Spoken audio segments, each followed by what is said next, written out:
Hoje a gente vai falar um pouco sobre o CADIGO 2025, de nefropatia por IgA. Eles tinham lançado uma versão, né, preliminar o ano passado, e agora eles lançaram a versão definitiva, né? Então a gente vai abordar um pouquinho hoje na discussão isso. De forma introdutória, a gente sabe aí que a nefropatia por IgA é a causa mais comum de glomerulonefrite primária no mundo, né? E mesmo com as terapias atuais, ainda há uma alta taxa de progressão para a doença renal crônica em estágio avançado, estágio 5 ao longo da vida, né? Um estudo britânico que ele cita, com um número de cerca de 2.000 pacientes, incluindo aí adultos e um pouco menos de criança, mostrou que 30% daqueles que têm uma proteinúria na faixa entre 0,5 a 1 grama dia, e 20% naqueles que têm uma proteinúria mesmo abaixo de 0,5 grama dia, evolui para a doença renal crônica final em 10 anos do diagnóstico. Então, aqui, né, é uma imagem desse estudo que mostra essa progressão. Então, o que chama a atenção é que realmente mesmo aqueles que têm uma proteinúria abaixo de 0,5, que é esse aqui, eles vão progredir. E aqui, para a gente revisar um pouco da patogênese, eu recapitulei esse slide de outras aulas que a gente já apresentou aqui. Então, a gente tem ali a mucosa intestinal, né, que é o principal fonte de produção da IgA patogênica, né, e essa produção, ela se dá pelos linfócitos B, né, que vai se diferenciar em plasmócitos e vai produzir a IgA1. Né. Essa produção pelos linfócitos B e essa diferenciação, ela pode ser dependente de célula T, né, ou então de uma forma independente através do BAFF e APRIL, que são citocinas da família do TNF-alfa, que elas também podem ser estimuladas diante de uma desregulação desse sistema linfóide da mucosa intestinal. E isso vai levar à produção mais de IgA1. Então, a gente sabe que é uma doença que tem multi-hits, e aí, quando ocorre a produção da IgA1 patogênica, o aumento desses níveis, né, vai formar a formação, pode estimular a formação de imunocomplexos, os quais vão se depositar no rim, vai ativar ali uma inflamação local, incluindo a ativação do sistema complemento, né, e a gente vai ver na microscopia e na imunofluorescência achados principalmente esse depósito da IgA no mesângio. Como que é o diagnóstico? O CADIGO, ele traz ali que o diagnóstico ele é exclusivamente pela biópsia renal. A gente não tem biomarcadores validados ainda para dar esse diagnóstico sem ser histológico. E a biópsia renal é feita em todos os adultos com a proteinúria acima de 0,5 grama dia, diante da suspeita diagnóstica. Após o diagnóstico, a gente sempre vai ter que buscar causas secundárias, e se não tiver causas secundárias, a gente vai determinar ela como primária e vai fazer a classificação de Oxford, que é o MEST-C. Do prognóstico, eles trazem duas marcadores, vamos dizer assim, para avaliação do prognóstico, né? Então, a gente tem uma ferramenta internacional, que é esse International IgA Prediction Tool, que é ali aplicado no momento da biópsia renal ou até 1 a 2 anos após a biópsia renal. E a gente tem, classicamente, a taxa de filtração glomerular e a proteinúria, que são aí os únicos marcadores validados para indicar um tratamento, principalmente a proteinúria. Falando um pouquinho dessa ferramenta de prognóstico, então aqui ela utiliza dados clínicos histológicos e a gente consegue fazer uma estimativa de declínio aí de 50% da taxa de filtração glomerular ou falência renal em até 7 anos a partir da biópsia renal. Lembrando novamente, né, que ela não foi avaliada para determinar ou indicar um tratamento específico, e aqui são os parâmetros que ela utiliza, né, então a taxa de filtração glomerular, os níveis de pressão, proteinúria, idade, né, se é branco, chinês, japonês, o uso do inibidor de ECA no momento e a classificação de MEST. Se estava em uso de imunossupressão também ou não. De forma inicial, a avaliação, então, do paciente que tem uma IgA dominante, ali, ou codominante na biópsia, né, com diagnóstico glomerulonefrite por IgA, a gente tem que pensar também em outras causas secundárias, como eu falei, e aqui dentre as causas, a vasculite por IgA, que a gente vai comentar um pouquinho no final, que ele traz também no CADIGO, a nefropatia por IgA secundária, infecções, doença inflamatória intestinal, doença autoimune e cirrose, e aquelas que são relacionadas à infecção com o IgA dominante, que às vezes é um desafio diagnóstico. Então, aqui a indicação é tratar primeiramente essas causas secundárias. Excluídas, né, então a gente vai ter lá IgA primária ou idiopática, né, vai classificar o MEST-C, vai quantificar o risco de progressão, né, pelaquela ferramenta e pelos parâmetros clínicos, e aí vai considerar um tratamento ou introduzir esse paciente em algum estudo clínico. E aí a gente parte para o tratamento, que é o principal aí do KDIGO, para nos nortear de alguma maneira o manejo desses pacientes.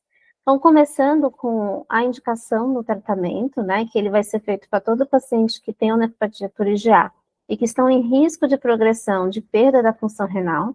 E aqui, esse risco de progressão, ele é trazido como aqueles que apresentam uma proteinúria maior ou igual a 0,5 gramas dia em tratamento ou não. Então, qualquer tipo de tratamento, né? Se está ali com IECOBRA, ou está já com corticoide, esse é um paciente com risco de progressão ou não. Um risco de progressão para a perda da função renal. E esse risco de progressão, ele é ao longo da vida, né? Ele frisa um pouco isso. Isso é diferente de classificar um paciente de alto risco, que é o que é classificado tradicionalmente aí nos trials, para incluí-los no tratamento, que são aqueles com proteinúria maior ou igual a 1 grama dia, a despeito de uso de EcoBRA.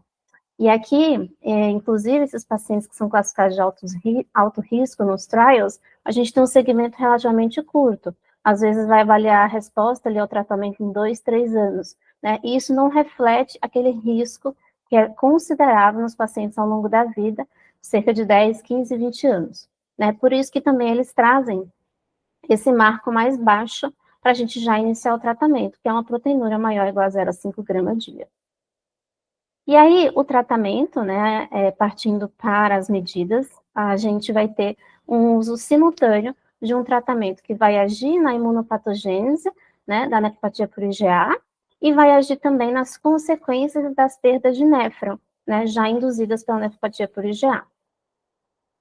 O tratamento que vai agir na imunopatogênese, e aqui só lembrando que eu coloquei, né, que só a proteinúria que vai indicar esse tratamento, né, nem o MEST-C e nem a ferramenta lá de risco vai indicar um tratamento específico. E aqui, voltando ao tratamento da imunopatogênese, então a gente vai agir ali nas formas, na produção da IgA, né, e na formação dos imunocomplexos de IgA. E também, né, interromper aquele processo inflamatório e ativação de complemento local ali no rim, induzido pelas alterações induzidas pela nefropatia por IgA.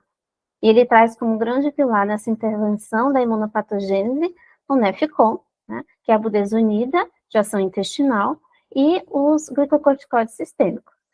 E como outras intervenções na imunopatogênese, a gente vai ter algumas que são específicas para alguns grupos populacionais, como o micofenolato, que tem alguma evidência na população chinesa, assim como a hidroxicloroquina, e a tonsilectomia na população japonesa. Então, aqui ele traz essa grande tabela com os principais grandes estudos que vão nortear essas medidas iniciais, né? Aqui a gente falando da imunopatogênese, vamos focar aqui no Nefcon, que foi o estudo NefGuard, e nos estudos que avaliaram o uso de corticoide mais recente, que são uns grandes estudos aí que definiram mais as condutas atuais, que é o STOP, IgA e o teste. Começando pelo NefGuard.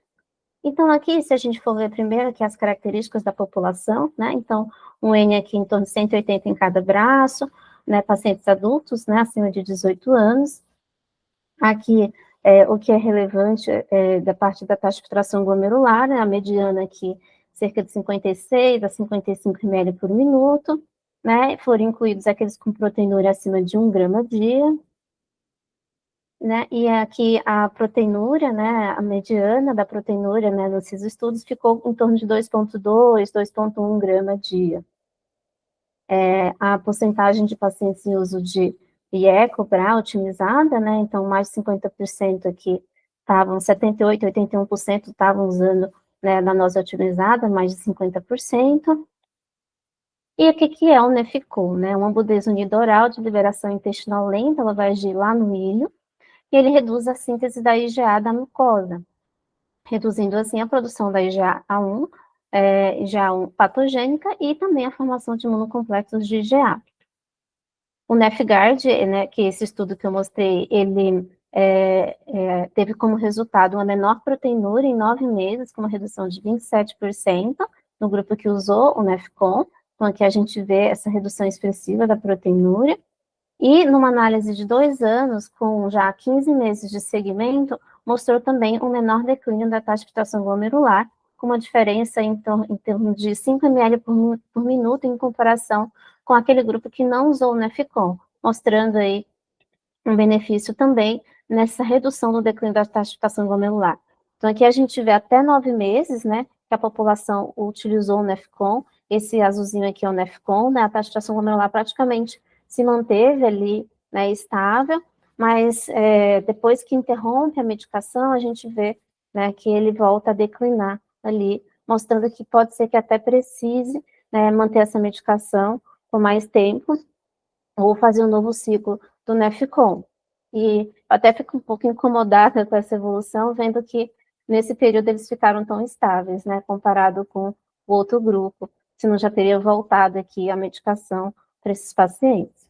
Mas, com esses resultados, ele já foi aprovado para uso em 2023, e a dose que a gente usa é 16 miligramas por dia, por 9 meses. A gente sabe que tem um custo alto, e é indisponível em muitas regiões, inclusive em países, né, mais desenvolvidos. A gente tem que ter uma atenção a potenciais efeitos sistêmicos do corticoide, que são menores do que o uso comparado à prednisona, por exemplo, oral, mas eles ainda podem ocorrer. E aí, após interromper o Nefcon, a gente tem que ficar atento que pode ocorrer um aumento da proteinúria e o declínio da taxa de filtração glomerular. E a alternativa seria ou repetir os ciclos, ou manter por mais tempo, né, ou incluir outro tratamento, mas a gente ainda não tem evidência sobre isso. Passando para os grandes estudos que avaliaram o corticoide, né, então o STOP e o TEST. Deixa eu voltar aqui. Aqui, para a gente comparar as populações, então, o STOP, né, tinha um N menor, aqui 80 em cada grupo, com corticoide, né, e imunossupressão em geral, ou com tratamento de suporte, e o teste, né, também com corticoide ou tratamento de suporte. Então, eles compararam, né, o uso do corticoide e outros imunossupressores, no caso do STOP, com tratamento de suporte. Então, idade também de adultos, aqui a taxa de filtração glomerular, né, em torno de 57 a 61 ml por minuto no STOP, e no teste em torno de 56 a 59, e foram incluídos aqueles no STOP com a proteinúria acima de 0,75 e no teste acima de 1 grama dia. Aqui também é muito parecida a porcentagem daqueles que estavam com o IECO BRA otimizado, né, no STOP a maioria estava também. E essa discussão do corticoide, ela já vinha, né, de muito antes do tratamento. Eu trago aqui 2 estudos mais tradicionais, assim, mais clássicos, né, que ele até cita em alguns, que usou corticoide por muito tempo, né, para o tratamento da nefropatia por IgA. Esse aqui, que foi publicado em 2009, e esse aqui, que foi publicado em torno de 2009, também nessa época dos anos 2000, 1999 aqui. E todos eles mostravam que já tinham uma boa resposta com corticoide, eles usavam doses mais altas de corticoide e estavam associados com mais eventos adversos. Então, sempre se ficou, né, a discussão ali se realmente traria, né, mais riscos para o paciente. E aí veio o STOP em 2015, que foi a primeira análise dele de 3 anos, né, que comparou ali um tratamento de suporte por 6 meses versus suporte com imunossupressão, sendo que o grupo com imunossupressão, ele separou aqueles que tinham a taxa de filtração glomerular acima de 60, fizeram metilprednisolona com pulso de 1 grama dia por 3 dias, nos meses 1, 3 e 5, e com prednisona meio miligrama por quilo dia em dias alternados. Para aqueles com taxa de filtração glomerular entre 30 e 59, eles fizeram corticoide com ciclofosfamida e azathioprina, aqui de manutenção.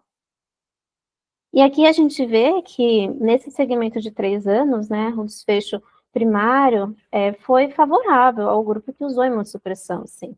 Então, teve um benefício aqui associado.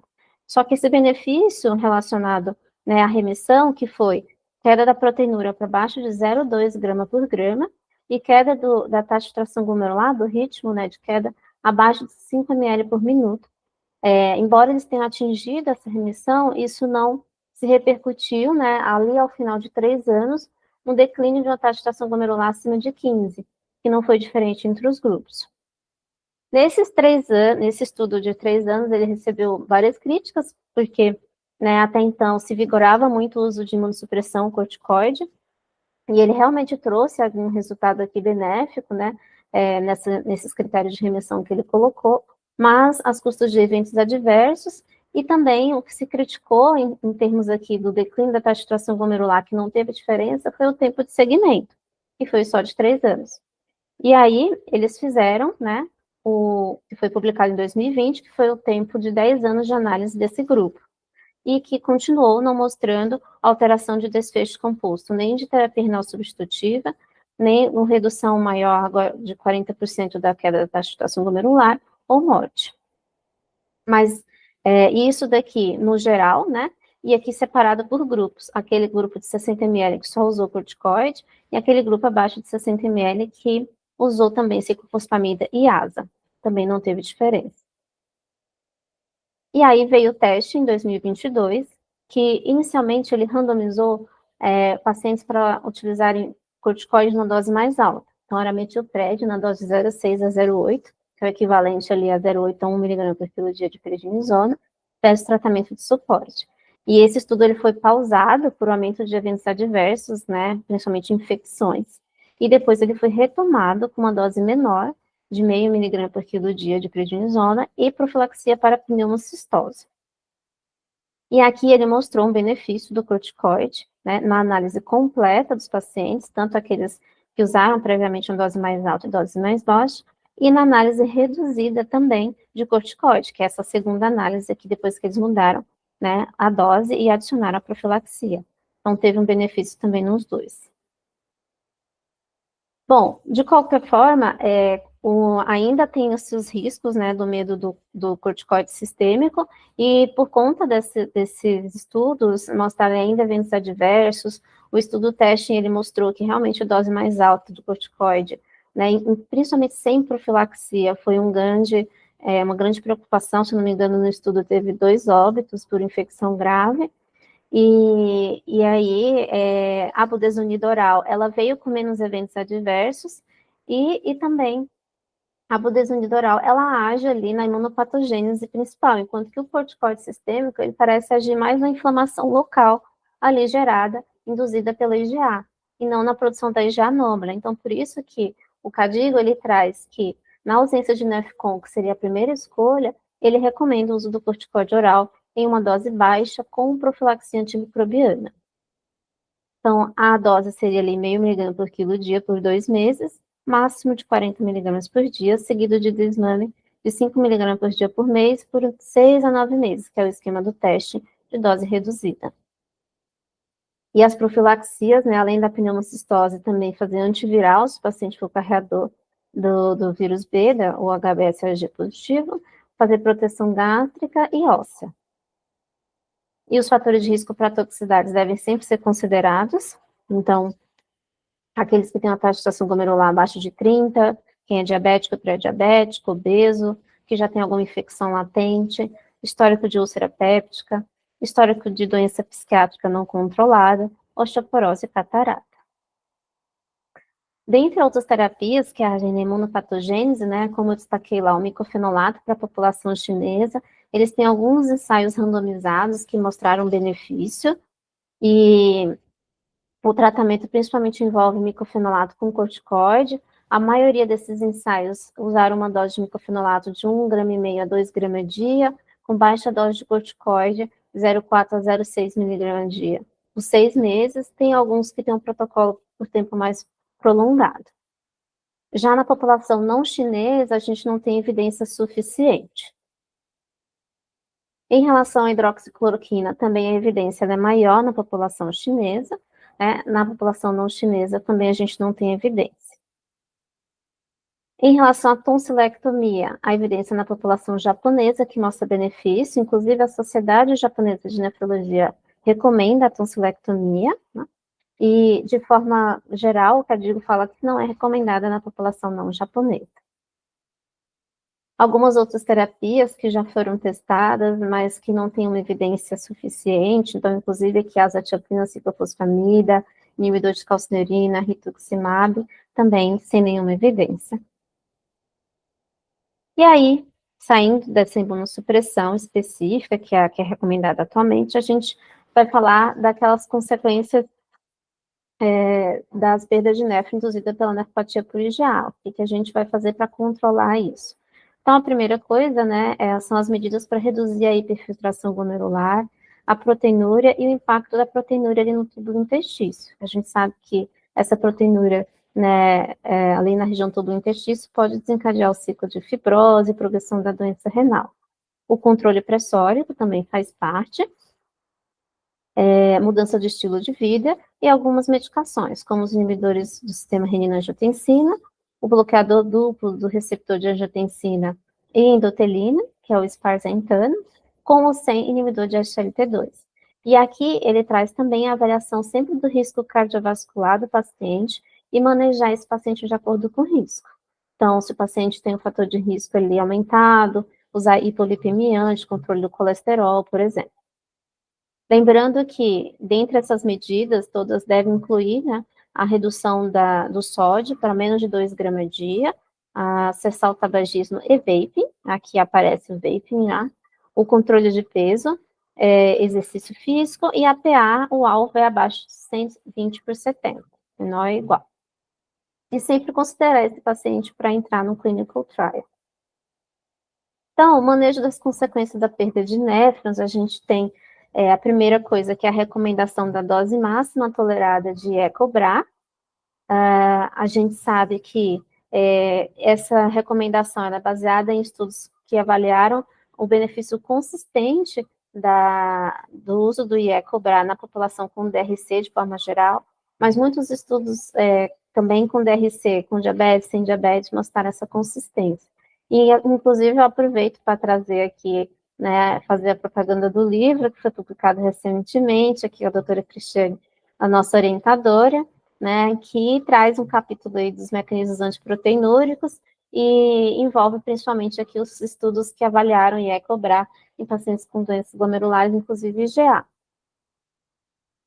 E falando, né, desses benefícios, né, dos manejos das consequências de néfron, saindo do IECOBRA, a gente tem esses 3 grandes estudos, o DAPA-CKD, o EMPA-KIDNEY, que avaliou o inibidor de SGLT2, e o PROTECT, que avaliou o sparsentan.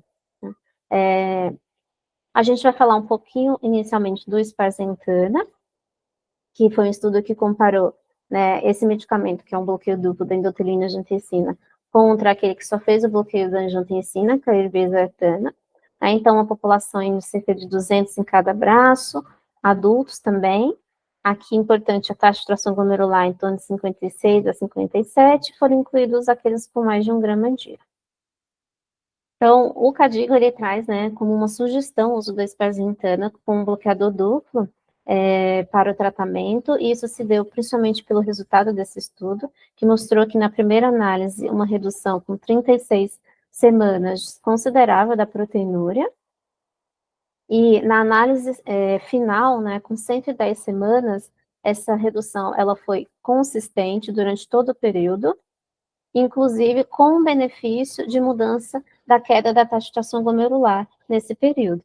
Então, a gente vê aqui que o grupo sparsentan, que é essa vermelhinha, teve uma menor queda da taxa de tração glomerular comparado com o irbesartan. O que recomenda-se? Se o paciente for fazer uso do sparsentan, tem que fazer uma coleta do perfil hepático de 1 em 1 mês, por 1 ano, por conta do risco de toxicidade hepática, e depois de 3 em 3 meses, enquanto ele usar a medicação. Isso é uma recomendação americana. Quando a gente vai para o DAPA e o EMPA-KIDNEY, né, eles não foram direcionados para IgA, né, mas eles tinham uma população considerável de IgA nesse grupo. E aqui, um perfil que chama atenção é que essa população, de também adultos, já tinha uma idade, né, um pouquinho mais avançada. Se vocês verem os outros estudos, então a idade aqui 40 e poucos, aqui o teste tinha até mais jovem, 35, 36. O DAPA e o EMPA é a idade mais avançada, então de 50 anos. Além disso, eles também tinham uma taxa de tração glomerular mais reduzida, em torno de 40, 40 e poucos ml por minuto, comparado com os outros estudos que era acima de 50, alguns em torno de 60, tá? Isso é que chama a atenção também. O CADIGO, ele sugere o uso de inibidor de SLE2 baseado nesses estudos, por conta dos benefícios avaliados nas análises de subgrupo de IgA. Lembrando que não houve obrigatoriedade de dose máxima de EcoBRA antes, né, na população de IgA. E a população, né, como eu falei, tinha um longo tempo de doença, uma taxa de tração glomerular menor. Então, a gente ainda tem uma certa incerteza do real benefício quanto a pacientes com nefropatia por IgA em jovens, né, e uma taxa de tração glomerular preservada acima de 60.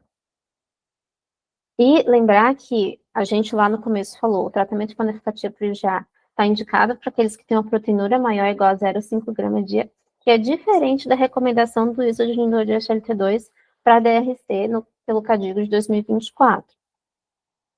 E aqui só mostrando que o DAPA mostrou esse benefício na análise do subgrupo de IgA, com uma redução de 72% do desfecho, né, primário, e o EMPA-KIDNEY, ele traz aqui nefropatia por IgA, né, mostrando também essa redução aqui de 29% de desfechos renais.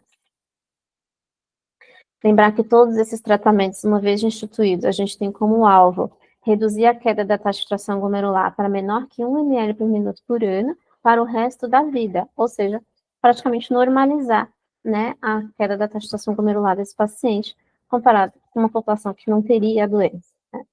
E também a proteinúria abaixo de 0,5 grama dia, idealmente abaixo de 0,3 grama dia, porque a gente sabe que a proteinúria ela é um fator de prognóstico, né, de evolução.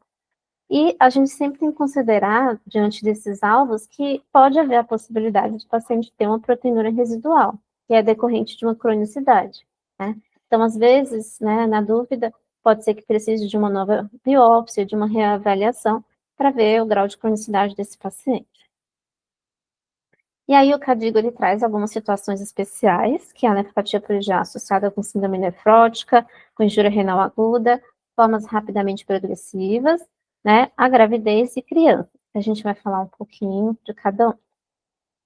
A nefropatia por IgA com síndrome nefrótica, ela é caracterizada pelos depósitos mesangiais de IgA, ali na imunofluorescência, associado com achados de podocytopatia, né, à semelhança de doenças e lesões mínimas. Não é claro ainda se isso é uma variante da nefropatia por IgA ou uma coincidência. O tratamento ele vai ser guiado conforme a doença de lesões mínimas.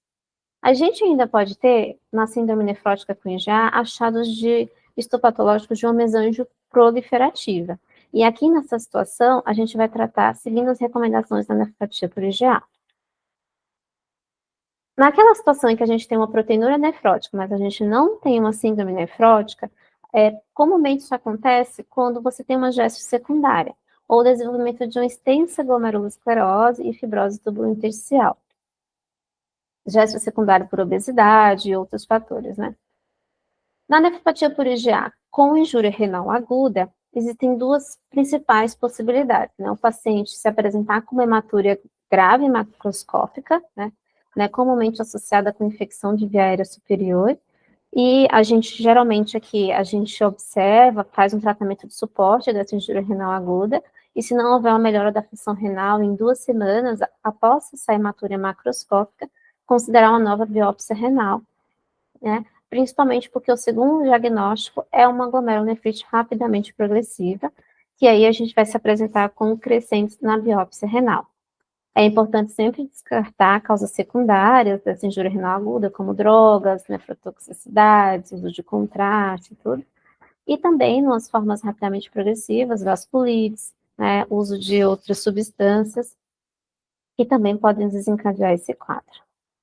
E falando da rapidamente progressiva, ela se caracteriza por um declínio rápido da função renal, mais de 50%, em menos de 3 meses. E a biópsia renal, ela se caracteriza pela hipercelularidade mesangial e endocapilar, principalmente, com uma alta proporção de glomérulos afetados por crescentes e áreas de necrose focal. Comumente, nas formas rapidamente progressivas, a gente vê mais de 50% de crescentes. O tratamento, nesses casos, ele é com ciclofosfamida e corticoide, e segue as recomendações do Código de Vasculite de 2024. Não temos evidência suficiente ainda para o uso de rituximab nessa condição. Temos que ter atenção em alguns aspectos. A presença de crescentes, sem alteração da função renal, ela não constitui uma glomerulonefrite rapidamente progressiva. Mas nesses casos é necessário monitorizar, sim, de forma mais frequente, porque esse paciente ele pode declinar mais rapidamente a taxa de açúcar glomerular e a gente tem que fazer uma segunda biópsia renal para ver se houve uma progressão.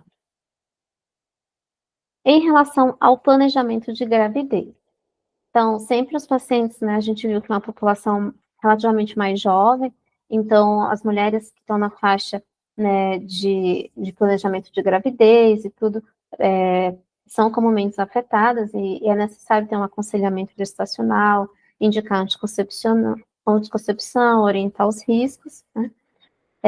A discussão com a paciente, ela inclui cessar o uso de Ecobra, né, que é teratogênico, o Sparsentan, que também é teratogênico, o Nefecon e o corticoide sistêmico, inclusive. O Nefecon, a gente não tem estudos assim que mostram algum malefício, né, alguma evidência de malefício, mas também não tem aqueles que asseguram o uso. Então, ele é uma categoria C, ou seja, não é possível excluir os riscos do uso dele. Populações que têm doença inflamatória intestinal e que usam outras formas de corticoide oral, com liberação entérica, né, são outras doses, outras formulações de corticoide oral, eles não mostraram eventos adversos, né, mas a gente não tem essa segurança ou esses dados com o Nefecon. Em relação ao corticoide sistêmico, a prednisona e tudo, no primeiro trimestre da gravidez, ele pode estar associado com um defeito, né, do lábio, né, e do palato, né, mas esses riscos são muito baixos, né. De forma geral, tem que avaliar esses riscos e benefícios em termos, quando se discute com a paciente. O corticoide, ele não está associado com pré-eclâmpsia, com maior risco de nascimento pré-termo, nada disso. O controle da pressão arterial, ele, né, nessa situação, né, na suspensão desses outros remédios, tem que ser feito com antihipertensivos alternativos, e sempre avaliar, incluir a paciente em um trial para o tratamento que age na imunopatogênese da nefropatia por IgA, antes dela engravidar. Porque um dilema que a gente encontra é essa paciente está ali tratando com IECA, tá com, às vezes está até já com Nefecon, ou está com Sparsentan, né? A gente não pode usar os dois, IECA e Sparsentan, porque os dois têm um inibidor de angiotensina, então está com o outro. E você vai suspender essa medicação para ela engravidar. Certamente ela pode ter uma piora da proteinúria e tudo. Então, nesse contexto, a gente incluir ela num tratamento que age na imunopatogênese, né, e talvez trazer, né, aquele controle da inflamação, da produção de IgA anômala, antes de garantir, né, antes de ela engravidar, seria talvez ali preferível, mas ainda não existe, assim, uma recomendação, né, não existe uma evidência quanto a isso, tá? Na amamentação, é contraindicado o uso do inibidor de SGLT2 ou Sparsentan, e o IECA ele pode ser utilizado. Em relação à nefropatia por IgA em crianças, ele traz a Associação de Nefrologia Pediátrica Internacional, em 2025, que traz uma revisão aí, e tem alguns detalhes a mais, né? Aqui eu trouxe breve resumo, né, em crianças, então a hematúria é mais proeminente, normalmente eles têm uma taxa de fração glomerular melhor do que em adultos e tem menos proteinúria. A biópsia renal geralmente é indicada quando o paciente tem hematúria, proteinúria e um C3 normal, e ela deve ser prontamente indicada, inclusive, se você tiver uma persistência dos sintomas, né, dessas alterações com mais de 2 a 3 semanas, se a hematúria for recorrente, se tiver uma piora da função renal e ou associação com síndrome nefrótica. No caso de hematúria recorrente, se ela tiver ainda uma proteinúria acima de 0,5, com intervalo maior que 2 semanas, também pode ser indicada, né, mais prontamente. E considerar também se mantiver uma recorrência da hematúria, mesmo com proteinúria mais baixa. Sinais de inflamação, eles são mais prevalentes em crianças do que adultos, inflamação na biópsia, né? E o tratamento, ele envolve o IECA, e aqui é indicado para todos aqueles que têm uma relação proteína-creatina maior que 200 miligramas dia. E a imunossupressão, ela também é um pouco mais indicada, principalmente corticoide sistêmico. Os estudos têm doses mais altas de corticoide em crianças, mas a tendência é usar doses mais baixas, mais recentemente, e por um período ali de cerca de 6 meses, né? A imunossupressão com corticoide ou outros imunossupressores, ela vai ser indicada se o paciente tiver uma proteinúria persistente ali entre 500 e 1 grama dia entre 3 a 6 meses do IE-cobrar. Se tiver uma relação acima de 1 grama, já com 4 semanas do manejo do bloqueio do sistema renina-angiotensina. E aqui eles trazem o MSC como uma indicação de imunossupressão, né? O MSC é uma forma ativa, a presença de pelo menos M1 ou E1 ou S1 com lesões de podócitos e ou C1, né? A presença de crescentes. E ou também a proteinúria persistente acima de 1 grama por 2 a 3 semanas com IE-cobrar. Tá? E falando de novos tratamentos, né, então depois dessas situações especiais aí, para a nefropatia por IgA primária, a gente tem vários estudos clínicos novos, alguns ainda em fase 3, aí com resultados para serem lançados, alguns a gente já apresentou aqui em várias reuniões, né, todo estudo novo aí a gente tem tentado trazer para discutir, né? Aqui a gente tem algumas drogas que agem na produção das formas patogênicas da IgA, né? Que são principalmente alvos ali daquelas citocinas inflamatórias que eu falei, a APRIL, o BAFF. Tem drogas que agem também na formação de imunocomplexos, né? Como principalmente aqueles do sistema complemento, como aqui a alvo fator B, ou até o fator terminal, C5, incluindo aqui o fator B, temos o iptacopan, né, que já teve uma aprovação acelerada pelo FDA, e a gente tem outras drogas que agem também nas consequências da perda de nécrons, e aí temos o atrasentan, que também é um bloqueio do receptor de endotelina A, mas esse aqui é um bloqueio exclusivo do receptor de endotelina A, diferente do sparsentan, que é um bloqueio duplo, e que já mostrou resultados aí promissores, inclusive com uma aprovação acelerada do FDA. Então, esses dois medicamentos aqui já tem, mas eles ainda não são trazidos ali no fluxograma do CADIGO de 2025, né, como nas recomendações, né, iniciais. Falando um pouquinho da vasculite por IgA, né, que é a púrpura de Knox online, que ele traz ali também nesse documento, ela se caracteriza pelo depósito de IgA em vasos, principalmente pele, intestino, rins e articulações. Raramente acomete também pulmão e sistema nervoso central. Em crianças com menos de 16 anos, geralmente ela é autolimitada. Já em adultos, ela tem uma evolução mais grave e recidivante. A histologia renal, ela é indistinguível da nefropatia por IgA, e não há um critério definido em comum para o diagnóstico em adultos, né? Em crianças, aquele mesmo documento lá que avalia nefropatia por IgA em criança, ele traz algumas recomendações mais detalhadas, mas em adultos não. A biópsia renal, ela pode estar indicada no paciente que tem uma suspeita por vasculite, se ele tiver uma proteinúria maior que 0,5 gramas dia por mais de 4 semanas, uma redução da taxa de tração glomerular ou até uma síndrome de glomerulonefrite rapidamente progressiva, sendo importante sempre investigar causas secundárias ou malignidades. O prognóstico, ele é pior naqueles que se apresentam com mais hipertensão e proteinúria, e aqui as lesões de E1 na biópsia, elas são até um marcador de uma melhora inicial, se o paciente receber imunossupressão, mas uma piora progressiva após, né, anos após o tratamento com imunossupressão. A calculadora de risco não foi desenhada para esse tipo de acometimento e não se indica corticóide para a prevenção de nefrite se o paciente tiver só manifestação extra-renal. E o tratamento em si, no caso da acometimento renal e a vasculite, né, por IgA, ele tem que ser simultâneo, né? Da mesma forma que na nefropatia por IgA primária, a gente tem que tratar o processo inflamatório e também as consequências da perda de néfrons. Então, infelizmente, a gente não tem uma evidência forte para um tratamento que reduza ou previne os imunocomplexos de IgA na vasculite. em termos de imunossupressão. Sempre se deve discutir os corticoides, os riscos e benefícios, e geralmente a terapia mais utilizada. O controle de consequências da perda de néfros, né, se dão também pela mudança de estilo de vida, controle de PA, uso de EcoBra ou inibidores de SGLT2, aqui não traz esparenzentana, e os controles de fatores de risco cardiovascular. Não há evidência para o uso do MSH-C, para o número de crescentes ou a calculadora de risco para guiar o tratamento. Sempre importante pensar em inserir em clinical trials. E na presença de uma rapidamente progressiva, deve-se seguir o tratamento conforme o cardíaco de vasculite 2024. Lembrar que se tiver um acometimento grave extra-renal, a imunossupressão pode até ser guiada de forma diferente, um acometimento, por exemplo, do sistema nervoso central ou pulmonar mais grave.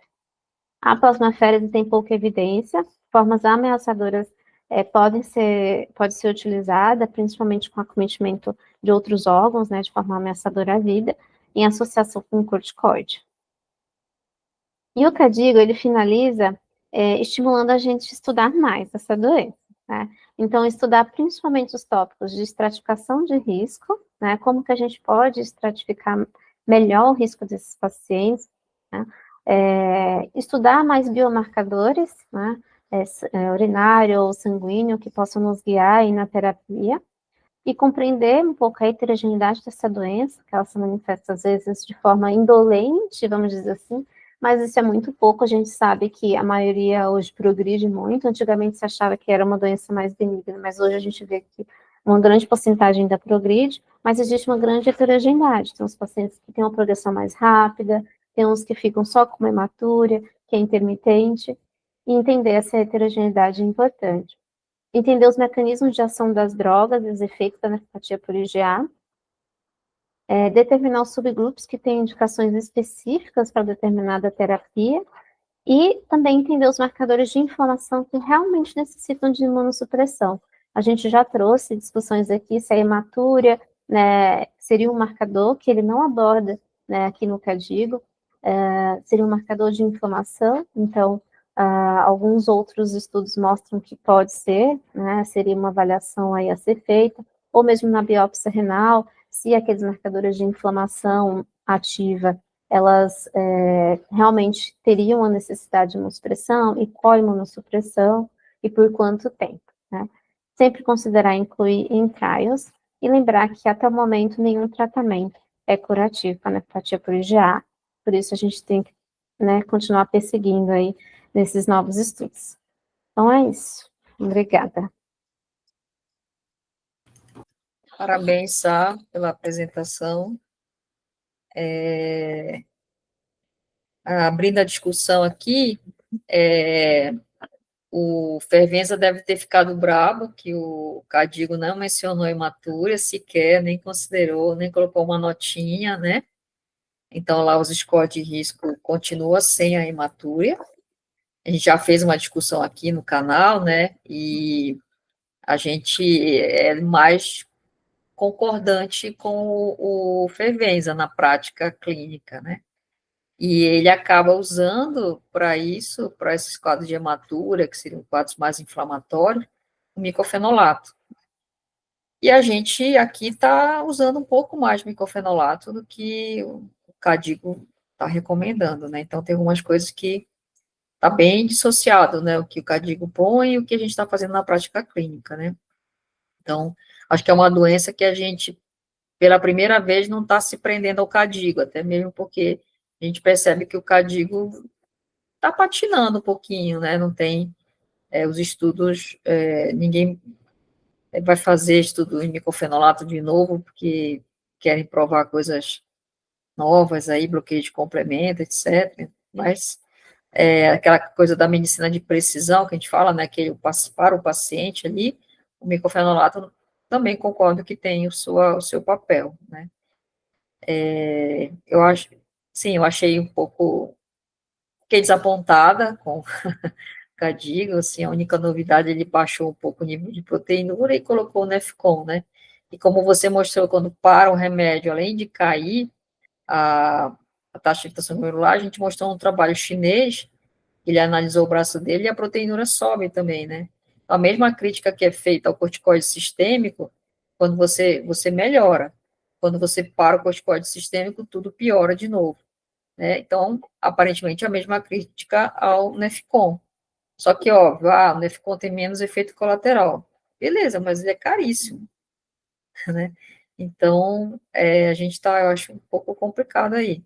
Mas aí, deixa aí aberto para comentários aí, quem quiser fazer mais comentários. Só uma outra observação é que o próprio Cadigo reconhece que as recomendações não são, é tudo sugestão, né?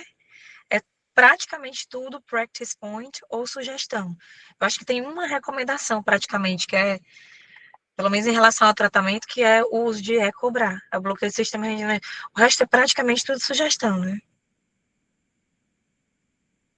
É isso aí, João.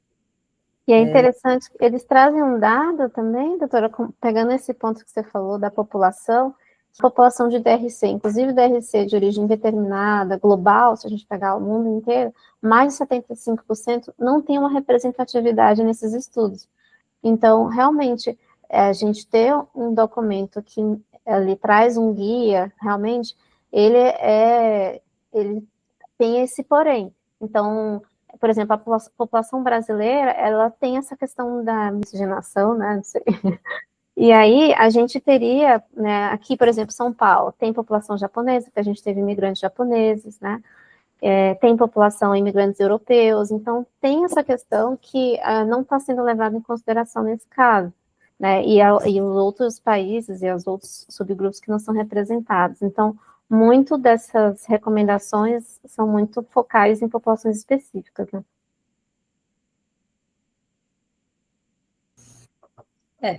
É isso. É uma doença muito heterogênea mesmo. Eu acho que o que está tendo de novo é muito estudo avaliando a via do complemento. Só que eu concordo, se a gente for pensar no local que para parar a produção da IgA1, não é o complemento. No complemento entra como, na IgA, no caso, entra como o anti-inflamatório, né, como um micofenolato agindo em outras vias. Para parar a produção da IgA1, tinha que se avaliar talvez os anti-APRILs, né, que estão vindo aí, né, IPAFs e tal. Aí teria que ver, a gente vai dar por X tempo eles. Depois que parar, como é que vai ser, né? Vão ser melhores que o Nefcon? Se sim, aí com certeza eu acho que eles vão ser preferidos ao Nefcon, porque preço por preço vão fazer uma coisa que pelo menos te dê uma durabilidade, né? Depois que você para de usar, né? Então, apesar de estar tendo muito estudo com complemento na IgA, mas é isso, não é o complemento que começa a doença, né? Ele é ali o meião da doença. Eu acho que se tiver algum futuro é nos anti-BAFs, anti-APRILs da vida, ou aquele um que bloqueia os dois, né? Na minha opinião, é por aí. Mas só que a gente vai ter que, quando sair os estudos, não sei se algum vai sair agora no Congresso americano, a gente depois ver quem é que vai publicar o follow-up ali, que nem os chineses publicaram, né? Depois de 2 anos, né? Que suspendeu o remédio, etc, etc, né? Acho que é por aí. Vamos esperar. Tá vindo coisa nova, mas vamos esperar. Eu acho que talvez eles se precipitaram em lançar esse Cadigo. Não sei, eu teria esperado sair pelo menos esses anti-híbridos da vida e para lançar, porque senão vai lançar IgA todo ano, Cadigo de IgA todo ano, com mudança, não é meio, não sei se é meio produtivo, mas tudo bem. É só uma opinião. Poderiam ter ficado lá com aquela versão preliminar esperando, né, os resultados. E eles também não citaram, assim, realmente a gente não tem uma evidência robusta, mas eles nem comentaram sobre o finerenone, né? Que, enfim, tem alguns trabalhos aí para sair com ele, mas assim, eles poderiam ter comentado também como uma medida ali, né, de redução das consequências da perda de néfrons e tal. É verdade, isso é fato, você lembrou bem. Ô, Sá, deixa eu só tirar uma dúvida besta. O ISGLT2 você falou na amamentação, mas durante a gestação tem segurança? Porque eles falam que na amamentação não, né? Na gestação também não tem uma evidência robusta. Como tem muita coisa saindo, mais recente, eu vou até me atualizar mesmo, se tem já mais alguma outra, eu te passo, mas a princípio ele não trouxe ali para usar na gestação, não. Isso teria que suspender o IECA, o BRANI, do GSLT2, Fosnicam.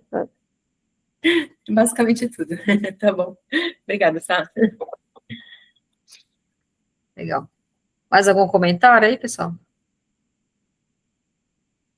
Jana, mais algum comentário aí que você queira fazer? Não. Obrigada.